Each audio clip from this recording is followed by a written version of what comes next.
Bonjour à tous, bienvenue dans ma podcast. Aujourd'hui, je souhaite évoquer un sujet qui va intéresser les freelances, les entrepreneurs, les start-upers, ceux qui souhaitent se lancer à son compte. Je vais vous partager mes astuces, comment ne pas abandonner le projet et le mener jusqu'au bout.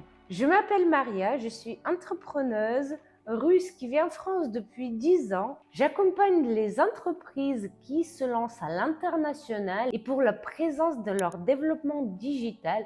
Je suis aussi maman de 2 petits-enfants et ici, je vous partage ma passion pour l'entrepreneuriat, la liberté et la joie de vie.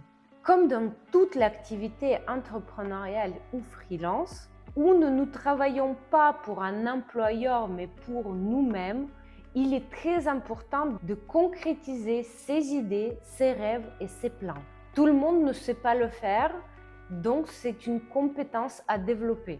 On dit souvent que le secret de mentalité entrepreneuriale réside dans la prise de décision rapide. Le fait de passer rapidement de la pensée à l'idée et à la réalisation. Et surtout, ne pas abandonner. C'est de cela dont on va parler aujourd'hui. Et si vous n'êtes pas encore parmi mes abonnés, je vous conseille de le faire tout de suite pour ne pas rater les prochaines vidéos.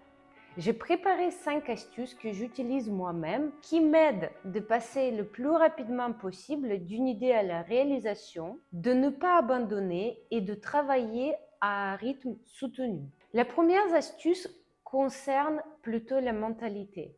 Elle consiste à accepter la possibilité de l'échec. Il est vrai que la réussite, c'est 50% et l'échec, c'est 50% aussi. Pourquoi souvent nous ne faisons pas quelque chose ou ne nous tenons pas forcément à quelque chose? Parce que nous avons peur de l'échec et même si ça peut paraître bête et étrange, c'est le fait réel. Parce qu'on sait aussi qu'en faisant rien, on n'aura rien. Néanmoins, la peur de l'échec et le jugement des autres nous arrêtent souvent. Il faut tout simplement accepter l'idée que le monde est fait de sorte que tout peut avoir un échec. Tout peut avoir son fin. Accepter, ça veut dire de dire oui, je le ferai, oui, je vais essayer, je vais faire de mon mieux, mais si ça marche pas, ça marche pas. Et en fait, plus vite tu vas échouer, plus vite tu vas réussir. J'ai réussi plusieurs projets, mais croyez-moi que derrière tout ça, j'ai vécu énormément de déceptions, d'échecs, de trahisons. Et j'ai juste accepté que c'est la normalité de la vie. Le monde est fait comme ça. Ça veut dire que la réussite n'existe pas sans échec. Le deuxième point, c'est le hack concret que j'appelle l'activation de l'action. Dès que nous avons une petite idée, il faut l'activer par une action derrière. Ça veut dire, soit vous mettez en ligne votre idée, vous le transformez en phrase, en proposition, en discussion par exemple sur LinkedIn. Soit vous consacrez 1 heure à une étude de marché si cette idée peut être réalisable. Soit vous faites un exercice de calcul, mais ça s'appelle une activation par une petite action. Votre cerveau va avoir une action derrière la pensée. Ça veut dire qu'il ne va pas avoir peur et il ne va pas jeter cette idée quelque part parce que vous avez fait quelque chose, donc c'est incrusté en vous.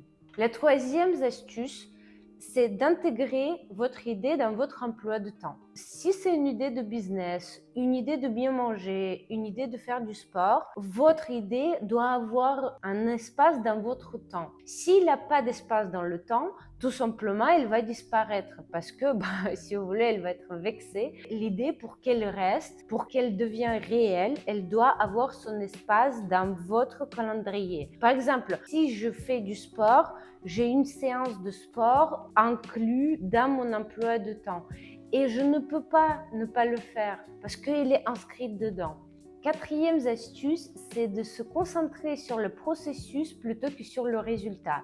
Parce que parfois, chercher des résultats rapides peut être très démotivant. Si vous vous concentrez sur la régularité et la stabilité d'action, les résultats viendront avec le temps. Par exemple, à s'engager de communiquer régulièrement sur votre projet dans votre blog professionnel. Ça vous engage d'y réfléchir chaque jour, de formuler vos idées en mots, de le partager avec le public et peut-être d'avoir les premiers clients.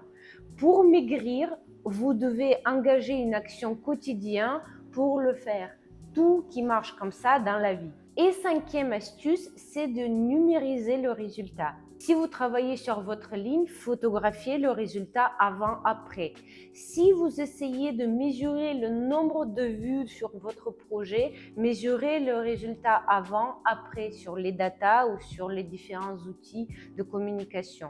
Si vous voulez mesurer le nombre des heures passées sur le R&D de votre projet, faites ce calcul avant-après et vous allez voir le résultat. Le nombre de kilos, le nombre de clients et le nombre des heures passées, ce sont des datas. Et quand notre cerveau a des datas concrets, il peut avoir des conclusions sur le travail réalisé. Je résume mes 5 life hacks. Le premier, accepter la possibilité de l'échec. Deuxième, activation rapide par une petite action. Troisième, intégrer l'idée dans l'emploi du temps. Quatrième, se concentrer sur le processus et pas sur les résultats. Cinquième, numériser les résultats. Merci beaucoup pour votre écoute et votre attention à ma podcast. N'hésitez pas à me laisser les commentaires. N'hésitez pas à partager la vidéo pour ceux et celles qui ont besoin. Et je vous dis la bonne journée, bonne soirée et à très bientôt.